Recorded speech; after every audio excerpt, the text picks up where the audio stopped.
Americans' healthcare system is neither healthy, caring, or a system. Walter Cronkite. Welcome to Living at Your Finest podcast. I'm your host, Dr. Babs. I'm a triple board certified family, obesity, and lifestyle medicine physician, and I am the founder of Living at Your Finest Wellness, a holistic direct primary care practice. Did you know that 80% of lifestyle-related chronic diseases within our communities are preventable, with poor diet being the primary culprit? Now, contrary to what we thought, that it was our unfortunate genes, the good news is that we can make changes together to improve our health and quality of life. So that's what this podcast is all about. The Living at Your Finest podcast is devoted to helping families to live at their finest well-being using a holistic approach with a healthy lifestyle to nourish and flourish as a whole, vibrant, and healthy champion. So join me and my guests as we share transformational and sustainable skill sets from our health and wellness journey to support you and your families in achieving optimal well-being. Ready to live at your finest? Well, let's get to it.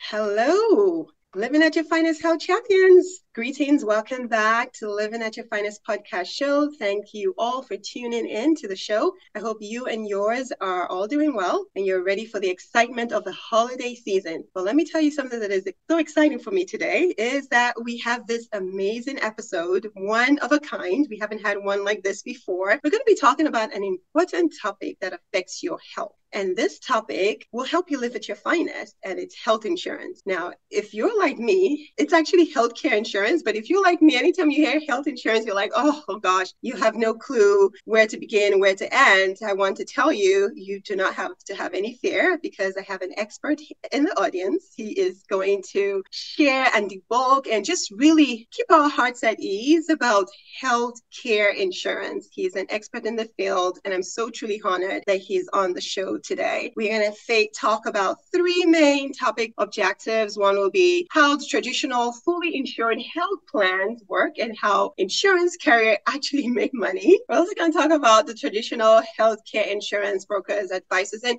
just really how they're compensated. Why is this all important? Because it will help you stay informed and help you make the best choice for you and your family. And definitely we'll dive into other aspects of just healthcare insurance, the sick care, healthcare. So if you're ready, I'm ready to go ahead and introduce our guest. So our guest today is Neer Patel. He's the founder of Virtuous Benefits, which is a team of benefits consultants who teach businesses of all sizes across the country how to successfully implement a compliant healthcare insurance plan, which is affordable, transparent, and that evolves around direct primary care. I know that sounds exciting to me, so please let us welcome Neer Patel to the Living at Your Finest podcast show. Thank you so much, Dr. Babs. I'm happy to be here and looking forward to chatting with you today. Yes, thank you. The honor is all mine. I'm really pleased that you're here because the word health insurance, I won't lie, any other insurance, I'm okay with it, car, housing, but when it comes to health, oh my God, I see something in the mail and I'm like, please tell me it's not a bill because it's so unpredictable. So please share with us, where did this all begin and just share your passion about it. We like to hear the background story about how you began this wonderful company and what you do, really. Absolutely. So 9 years ago, my wife, Dr. Katrina Iqbal, came home from work one day at urgent care and said she wanted to quit medicine. Obviously, there was a lot of questioning around that. And really what it came down to was she was just a few years out of residency and she quickly realized I'm being forced to see too many patients, an unsustainable amount of patients. I have somebody crying in the room telling me about some traumatic event that occurred and somebody breathing down my neck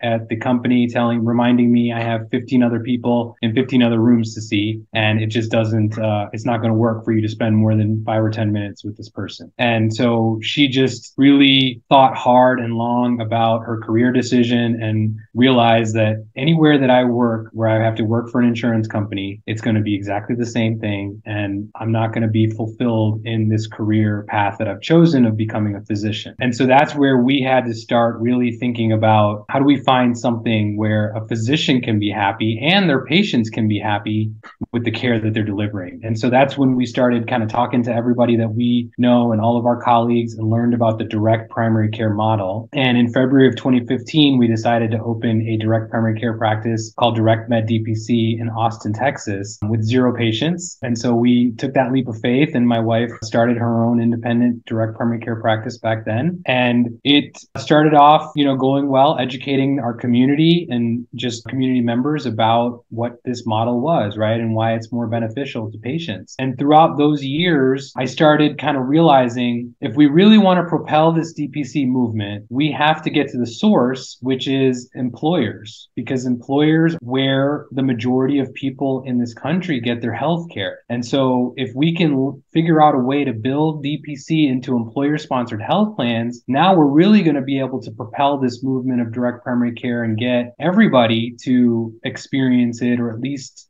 be educated about it and understand what it is. And so that's what led me to really dive into the health insurance world, to start learning more about really a lot of questions that I had about health insurance. Why do we treat it so differently than every other insurance we have? Why do we feel like we have to file a claim for every single thing we do for our health, even literally things that cost pennies, we're filing health insurance claims for? And I would just think about it in relation to auto insurance, and I ask people that call our practice and to ask us questions about what is direct primary care. Do you file an auto insurance claim for $200 scratch on your car? And everybody says no. But then when I ask them, well, then why are you filing a health insurance claim for a medication that costs $1? Then that's when they kind of realize, oh yeah, I guess I never really thought about it that way. And really all the questions that I had about why are we programmed to file a claim for everything? Why don't health insurance brokers and advisors embrace direct primary care because it helps reduce the cost of claims and the cost of insurance for their clients? All those questions I was trying to find some logical answers to. And unfortunately, the only answer that I could really come up with to all of those questions was one word, and it was greed. The industry is basically filled with greed. There is a monopoly between Blue Cross, United, Cigna, Aetna, and Humana. I call them the BUCAs, and they are basically the ones who are delivering the majority of healthcare in this country. And they are the way that they're compensating advisors and brokers to sell their plans is not necessarily in the best interest of the employers and their employees. And so there's a lot of different factors that go behind it, but that's kind of what I came up with. And so I took that dive head first in that learning about health insurance, learning what's wrong with it, and then figuring out how to disrupt those problems and create health plans that actually make sense, that are affordable, and that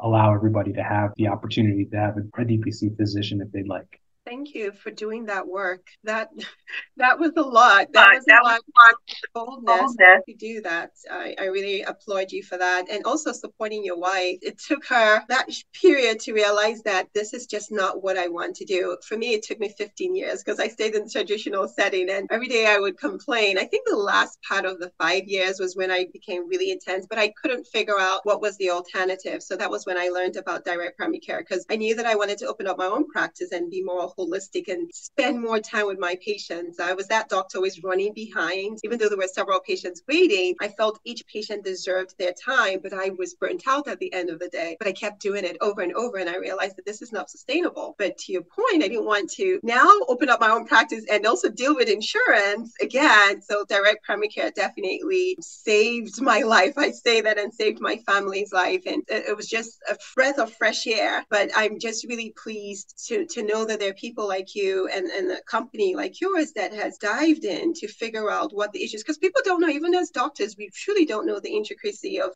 healthcare altogether. All we know is that it's sick care and not healthcare. So, I'd like to explore more about what this looks like. So can you share, like somebody's listening right now and they're saying, you know what, that sounds exciting. I really want to explore that. How do they start? And how do you start this approach with anyone that might be interested in shifting away from from the typical model. And tell us, how do you differentiate that health insurance from the healthcare insurance? Absolutely, yeah. So companies who are interested in, kind of starting the process to explore health insurance for their company, they typically will find a broker. That broker will typically ask them for a census, which is a spreadsheet of their employees, full-time employees who are benefits eligible, their information, right? Their demographics. So basically a name, a date of birth, and a zip code. And that's really all they ask for. And then they go and take that to the BUCAs and they get basically a 30-second auto-generated quote. And the reason it comes out so quickly is because we're not giving the insurance company any transparency on what they're actually trying to insure, right? We're just giving them an age and a zip code. And so their algorithms are built to make sure that they never lose money. So they're going to just plug that spreadsheet in and the algorithm's going to spit out numbers. And those numbers are going to be very high. And the reason for that is because the algorithm doesn't know if those people are healthy or sick. And so they're going to make sure the insurance company doesn't lose money. And so they're going to,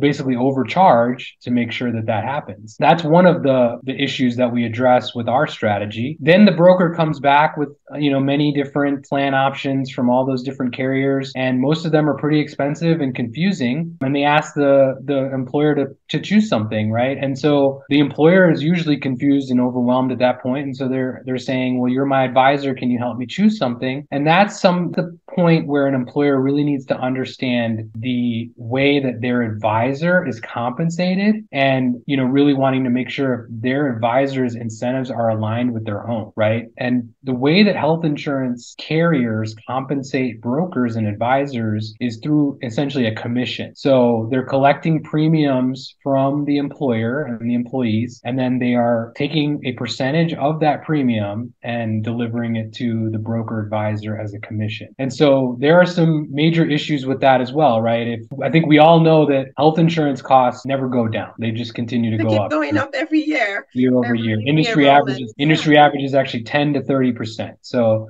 that means in 5 years, your insurance goes up 50%. It is unsustainable levels that it's going up. And every time the broker comes back at renewal time to let us know what's going to be our next year's costs, they're getting a raise at the exact same time that they're delivering bad news. It's the system and the way that the incentives are aligned aren't always necessarily aligned with the way that the employer would want them to be. And really, the advisor is most typically working for the carrier rather than the actual employer. And so that's another area that we address within our strategies. And then finally, right, is just we pay our premiums for 12 months. And then at the end of the 12 months, we have no idea if any of our employees actually got healthier. Or not. It doesn't matter. You just paid it, right? Right. And the only way that we could really know because of HIPAA, the only way we could really know if people got healthier is by the rates. If we're physically making people healthier with health insurance, then the risk that we're insuring would reduce, which means that the rates should at least remain. Same thing like in the car, right? If you don't have any car accident, right, it's unlikely that it's going to raise because there's not much risk. But if you had multiple accidents, then it makes sense. But it doesn't matter with health insurance, whether you went or not, who knows? It just keeps going up. Exactly. With fully insured health insurance, it just keeps going up. And the health insurance carriers are utilizing claims to determine renewal rates. And so that's every single thing we do in healthcare is a claim, right? So so that causes higher rates as well. And so what we do to help kind of solve these problems is the first thing that our agency does is we do a simple health questionnaire with each employee, or if the employer is a larger group, we will use their claims experience that the carrier is reporting from their previous 2 years. And so this health questionnaire, it's very basic. It's like a life insurance application. It's just going back 5 years and it's looking for major things that are ongoing health-related conditions that basically the insurance would have to pay for on an ongoing basis, right? So hospitalizations, cancers, expensive biologic drugs, those sorts of things. The presumption that we operate under is that most people who are able to show up to work every day are relatively healthy, because if they weren't relatively healthy, they wouldn't be able to show up to work every day. So when we do these, health questionnaires or use our claims experience, we pretty much get a significant reduction immediately, usually at least 20, 25% right off the bat. And so that's going to give us, that's going to make us stand apart from the traditional fully insured plans immediately by getting that reduction. And then what else we do is we give transparency around the numbers. After we finish the health questionnaires, we send them to our underwriters and we go through an underwriting process. So our carriers have underwriters that will evaluate the health of the group that we're trying to quote. And they will say, okay, we think based on this group of employees and their health, we think that they're going to need to file X amount of dollars in claims in a 1-year period. And then based on those claims that they think are going to be expected, they'll develop the premiums to make sure that we're paying for the fixed costs, which are all the vendors that are assembled in the health plan to play different roles. And that's basically the money we never see back again. And then the claims, which are obviously the claims that we're thinking are going to be filed by the employees, having money from premiums to fund those claims. One misconception or myth that people think about when they hear the word self-funded health insurance is, I'm scared because that sounds like you're telling me there is no insurance and just fund all my own claims by myself. And that's absolutely not what it means. And that's why you want to make sure you're working with the right advisor who knows how to set these plans up correctly. There is a very important component that needs to be added to these plans, which is called stop loss insurance. Okay. And so that's essentially the insurance in our insurance plans. So the stop loss insurance carriers are the carriers who are doing the underwriting of the health, and they're basically taking on all the risk. So they're determining what the health is of the group, and then they're going to set a threshold, which is called a specific deductible, and let's just call it $10,000 for the purposes of this discussion. So what that means is any claim that comes through that's under $10,000 will be funded by the premiums, because about half the premiums are being set aside in a separate account that's called a claims fund to pay for those small claims that are under $10,000. And then any claim that goes above $10,000 would be paid for by the stop loss insurance carrier, who has already evaluated their risk and determined that they are comfortable taking on that risk, right? And so there's no limit to the stop loss insurance coverage. The stop loss insurance is what's covering the things that we're all worried about, right? Hospitalizations, cancers, autoimmune conditions, biologic drugs, major surgeries, right? All those things are covered by the stop loss insurance. When we build our plans in this correct way, there is no risk to the employee or the employer to come up with any additional money other than what we have shown them as far as what the premiums are going to be for the year. So that's kind of how we do things. So we give transparency. Once we get the quote back from our carriers, we have complete transparency on that quote to be able to walk the employer through every single cent that's getting paid into the health insurance plan and what's happening to it. And with that transparency gives the employer all of the power. So now they understand what's happening to the money, how much money is being reserved for claims that could potentially have a surplus. And if there is a surplus that exists in that small claims fund, we are able to refund it back to the employer. That is a very powerful thing. That is something most people have never heard of, right? Insurance is never going to give me one dime back. Never heard of that. It's absolutely a true fact. It does happen in level and self-funded health plans. Okay. And so then the question becomes, how do we protect that money from being used unnecessarily? And that's really where direct primary care comes in. And that's where we educate the employer very heavily about the importance of utilizing direct primary care and coupling it in with this level or self-funded health plan. In direct primary care, physicians are working for their patients directly. And so they are able to have a small number of patients, spend a lot of time with their patients, an hour at most visits, give their patients their cell phone number, their email address, give them really good access and triage things whenever they need their help. All of that type of care, it steers all these unnecessary claims away from the health insurance, and especially the small claims. That's the way that we're able to protect that money from being used unnecessarily. And we're also able to protect the renewal rates from going up at unsustainable levels year after year, because again, the insurance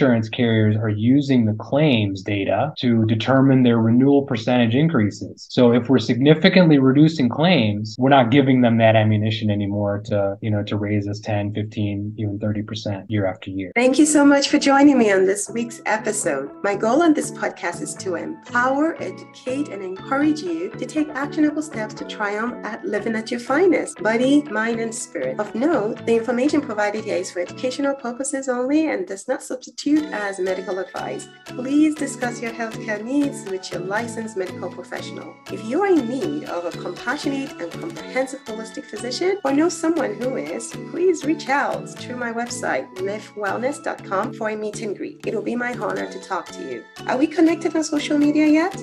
I share more in-depth content on best practices to ensure that you live at your finest daily. So please join me on Facebook, Instagram, YouTube at Living at Your Finest Wellness, where we can learn together and stay connected. Lastly, please subscribe to iTunes if you have not done so already and share the podcast within your circle of influence. An extra step? Leave a review and let me know what topics or discussions you would like to hear more of. Thanks in advance. It is always a thing of joy to hear from you. Now, let's get back to today's episode. Yes, thank you for that detailed explanation. I'm beginning, when I spoke with you the first time, I felt like we went like education 101. I became smarter by like 10% better than I've ever understood it. And this is after being in practice for 18 years, if I include residency. So that's why I told everyone we have an expert in our midst. He will definitely simplify it and make it make sense. So we decrease the claims so we don't have any of that to, claim that we have to go up on premium. You even get money back if you're with a direct primary care doctor that keeps you well, that triages, all these cases. You don't have to go to the emergency room. I had a patient that had her finger swollen and she thought it was like, MASA, the infection that spreads. And I was like, no, come on, let's take a look. She was on her way to the emergency and she just called me on my phone. And I said, yeah, come on in. And so, yeah, we keep you well. We reduce all those claims. I mean, it's a win-win. So I love that this is in place and people need to be aware. My philosophy is if you know better, you do better. And really, I'm a lifelong learner. I want people to learn and know that there are alternatives and we don't always have to go down the slippery slope of having like 3,500 or 5,000 bill just because you went to the emergency room for an earache or something like that. So Thank you for being very detailed. So now I'm curious though, two quick questions. You've explained, the health care insurance, how it works, and you said something about employers. So how many employers would you need to be able to qualify for this? That's one. And my second question is, how is this different from health shares? Because there is health shares. And if I understand, there are two different things from what you do. Can you please enlighten us, just in case people are listening and, they really want to know what the differences are? Absolutely. So the number of employees that you need in order to do a plan like this, it really depends on what state you're located in. I would say the majority of the states around the country, we can do this with basically just two people. So an owner and an employee that's full-time W-2. There are some carriers that have some minimum requirements that need to take it up to 5 employees enrolled. And then there are a few states where self-funding rules require a minimum of 15 or sometimes even 50 or 100 enrolled employees. But like I said, the majority of the country, we can do this with, 2 or 5 people. Yeah, the other question is, how are you different from health shares? Because health shares do pair up with direct primary care doctors. And just in case anyone is listening and wondering what direct primary care, again, as Mr. Patel has already said, direct primary care is where the doctor works just for you. Cut out the middleman, like chop them out like a scissors, get them out of the way so that I am only, I can provide that enhanced patient-physician relationship. So you could have insurance that would stop you from seeing me, but I'm not going to bill insurance because if I bill insurance, they're going to dictate to me how long I need to spend with you. You wouldn't even be able to get in to see me. It'll take 3 or 4 months. Like my show, I'm still waiting on my show to come back. I don't think it's coming back. Grey's Anatomy. That's like the traditional insurance. So I'm like, what in the world? And Netflix, DPC is the Netflix of medicine, right? You can just flip on, anytime you can get your doctor. So that's direct primary care. So the question for you is health shares. How is it different from your plan? Because again, they both work with direct primary care doctors. Absolutely. Yeah. So the main difference between a health share and insurance is that a health share is not insurance, which means it's not regulated by the Department of Insurance within whatever state you're in. So it is a medical cost sharing program where communities of members share in each other's medical costs. Okay. There are a plethora of different companies that administer these types of health share healthcare plans. They are definitely workable in certain situations. However, for employer healthcare, the true insurance plans, especially around this type of level and self-funded model, really seem to make the most sense. A health share works similarly to what we're doing with our health plans in that in our health plans, we're removing the network. So that's another thing that we want to make sure people understand is how do insurance companies make money? How do the BUCAs make money, right? We would think they make a percentage of our premium as their profit. Yes, they do, but that's just the baseline of where they start making money from us. The real place where they make their money and the bulk of it is through their networks, which they, if you really think about it, are forcing us to utilize, right? Blue Cross has their own network, United has their own network, and so on. They sort of make us think, well, we're setting up all these deals for you. But really what they're doing is they're setting up those deals for themselves, and the bulk of the savings is going to them. And so some examples of that would be when we need to get an advanced image. If you're ever told you need an MRI, usually you just get an order from your doctor and then you go and show up at an imaging facility and just hand them your insurance card and you think everything's going to be great, right? And that's what they want you to think. So you get the service done, you go home, and then a month or two later, you're going to get a bill. And if you have a $5,000 deductible, usually your bill is going to be somewhere around $2,000 or $3,000 that you're going to get because that's how much they charge for that MRI. You might be wondering, I wonder what the actual cost of that MRI is, right? And the actual cost of that MRI, as most DPC physicians are aware, is about $500. Yeah. So I was shocked when I saw that. I could not believe it. I was baffled. Like, wow. So that's years worth of direct primary care membership that you would have been saved if you would have paid $500 instead of $3,000. You paid $3,000 because you used your insurance. If you had walked into that imaging facility and just not told them you had insurance and said, I'd like to pay cash today, what's the cash price for this? They would have said about $500. That's where the networks are gouging us, right? It's Blue Cross, United, Cigna, Aetna, Humana's networks that are putting administration costs because they have employees and benefits to pay. Their corporation needs to make money. So they're putting administration costs on every single healthcare service that we receive through their network. And they also penalize us if we go out of their network. A lot of their plans that have out of network costs, right? They tell you we're going to double your deductible if you go out of network. They make us think that's to protect us, right? We're trying to protect you. So we're going to double your deductible if you go out of network because those doctors that are out of network, they charge crazy high prices for everything. Every direct primary care practice in the country is out of network, and they are providing some of the absolute most affordable and high quality care that American citizens have ever received. So we've proven that out of network care is not crazy expensive. It's actually less in most cases. So that's an important thing to understand. You know, as an employer, is the network helping you or hurting you? And so that's why we remove that network whenever possible.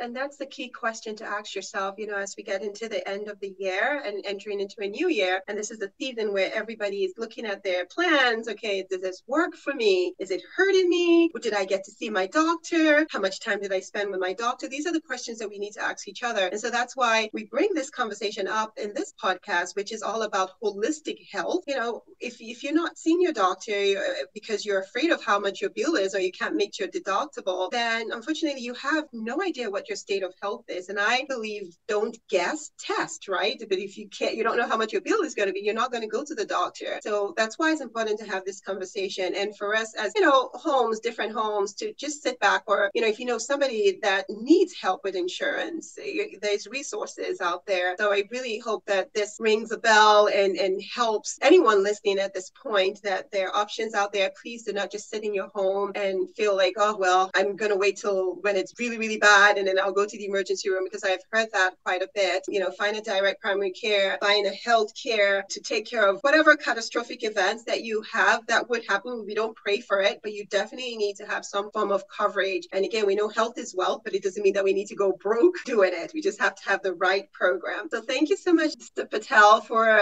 you know, I was going to call you doctor, but I think you're a doctor by all rights. Your wife is a doctor. You have multiple DPCs that you run. So I'm really pleased that you're with us today. But I want to shift gears now. We want to know about you as a person, if that's okay. I know you're a businessman. You're all about, you know, providing, you know, healthcare for people so that they can live well. But we want to know you as a person. And so my first question for you is, what do you do when you're not doing all these genius finding out about health insurance? What do you do just to relax that makes you feel like you're living at your finest? What are your top three go-to? Absolutely. So I'm also big into wellness and holistic care. And so when I am not doing all of these things, I like to focus on some health self-care type things, right? Acupuncture, massage, working out, being active, mountain biking, playing golf, doing all the things that allow me to stay healthy and well. I love to travel, so that's another thing that myself and my family do. We travel abroad whenever we have the opportunity. My wife and I have two small children that are 6.5 and 8, two boys. And so they're extremely active all day long, and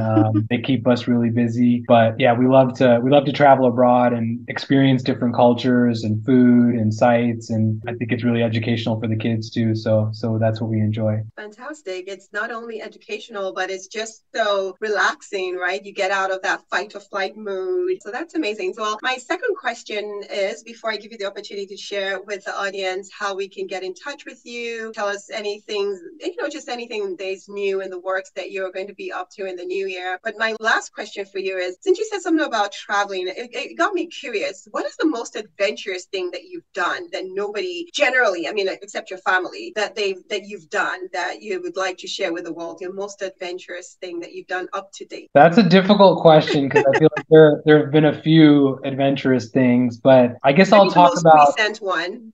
I guess I'll talk about my trip to Africa. So a lot of people don't know that my family, my dad's side of the family, is all from Nairobi, Kenya. Okay. So my dad was born in Nairobi and grew up there. He's got 8 brothers and sisters, and so they all grew up there and then spread out across the world. And they actually almost all ended up becoming physicians. There's like 2 that aren't physicians, but everyone else is, and they're all kind of spread out across the world now. So we went back to Nairobi a few years ago for my cousin's wedding, and we decided to do an African safari at the same time. And so that was just absolutely incredible and breathtaking just to see. I mean, we've all been to the zoo in many different cities right across the US, and there's some really impressive zoos here in the country. But when you go out to the African plains and you see the animals in their natural environment, zebras and giraffe and rhino and wildebeest, and we were there during the migration, so we actually got to see the wildebeest migrating and in massive herds. It was incredible. Yeah, very, having very. goosebumps as you're talking about that. I can only imagine. I wanted to run my full marathon, the only one that I was going to do in Tanzania, because the path is going to be beautiful with the animals and they're natural, and that I felt that really would keep me intrigued for 26 miles. So that was my goal. Yes. But then the pandemic happened, and I was like, oh, it didn't happen. No. I ended up doing it here because I didn't want to keep postponing it, and I was like, okay, I'm getting older. If I don't run my marathon, it's not going to happen. So I ended up doing it here, but that was my dream, that I would go and run a marathon, the safari. So kudos to you doing that and your family and just having that wonderful time together. I love that dream, and you can still do it one day. Yeah, I hope so, because I've seen the pictures and I'm like, oh, it's breathtaking. But I'm glad that you got to experience it. And the way you described it, I felt like I was actually there because you did a good explanation. So, well, tell us, how can we get in touch with you? What is in the works?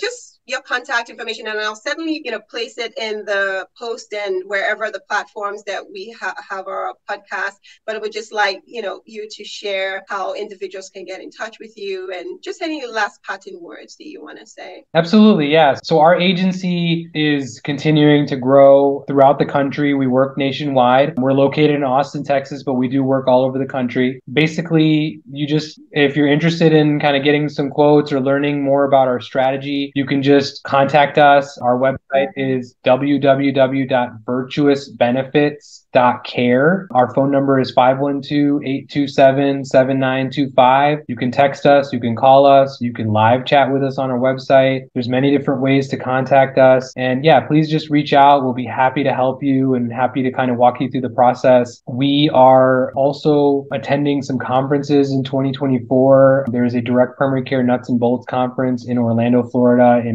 on March 16th that we'll be speaking at. I'll be one of the speakers about employer healthcare there. So So if you can make it, that would be great. We'd love to see you. But yeah, any of those ways, we'll be happy to help. Awesome. Well, thanks again for the great work you do. I don't know if you have any parting words for just anyone listening and just any inspiring words that would get them inspired to just know that there's hope and it's not all messy. Absolutely. Yeah, I think this is a model that obviously it takes a courageous employer to kind of take a leap of faith and do something different, because there is just so much of the norm going on here in this country with traditional fully insured BUCA managed health plans that gives us a comfort level. And I understand that fully. However, costs continue to rise and rise and rise. And even if you as an employer can afford it, your employees eventually cannot. And so with rising premiums and rising out-of-pocket costs, employees cannot afford, they're not getting health care. And so our country, even though we're one of the wealthiest in the world and we spend the most amount of money in healthcare every year, it's going to administration. It's not actually going to solving a problem of actually getting people healthier. This strategy is really one of the ways to do it is self-funding a plan, removing a network, and coupling DPC. And once we get through the hurdles of helping your employees get really highly educated on this and yourselves, we just start to see the fruits of the labor really paying dividends back, with huge amounts of money rolling over year after year, allowing you to be able to invest back into your employees, right? Give them raises when you weren't able to previously, increase their benefits, increase your contributions for them and their family, and increase the care that you can give them, all these different things. So yeah, definitely don't be scared. And we don't have to remove the network. If that's something that you're not comfortable with, we can baby step your group to get to where we ultimately want to be. Well said. Thank you so much once again for just spending time with me today on this podcast and sharing your knowledge and helping our community, because I think it's well needed. So thanks for your time. Thanks so much for having me, Dr. Babs. This was a lot of fun. I really enjoyed it. It certainly was. And so to our listeners, thank you for hanging in with us to the very end. I've been inspired, so I hope you have been too, and that you would implement steps that have been discussed already. It's not just about the information, it's about applied information. So with your head you've heard, with your heart you would analyze, and with your hands you got to do something about it, because you certainly deserve to live at your finest. So until next time, I want you to just hang in there, have fun, and happy holidays. Take care. God bless.